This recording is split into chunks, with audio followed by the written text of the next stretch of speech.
আর আমি যদি এই গরুটাতে মাংস ধরাই আপনার 5 থেকে 6 মনের কাছাকাছি আপনার এটাতে মাংস ধরানো যাবে। আসসালামু আলাইকুম রহমতুল্লাহ, আশা করি সকলে ভালো আছেন। আলহামদুলিল্লাহ, গত 2 দিন আগে আমি এই গরুটা কিনছি, তো একটু ব্যস্ত থাকার কারণে আপনাদেরকে ভিডিও দিতে পারি নাই।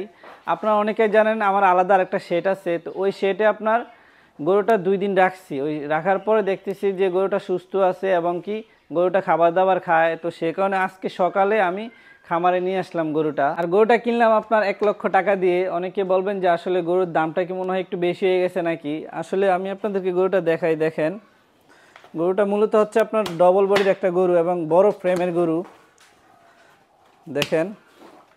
আর দেখেন এই যে আমি 5 ফুট 5 ইঞ্চি আছি, আমার হাইটের অনুযায়ী কতটুকু হাইট, এই যে আমার এতটুকু, তো অনেক বড় ফ্রেমের একটা গরু আপনার ডবল বডির। এই যে দেখাই, যা স্যার। আর যদি এটা আমি মাংসের হিসাবে বলি, আপনার এটাতে এখন বর্তমানে মাংস 3 মণ আছে।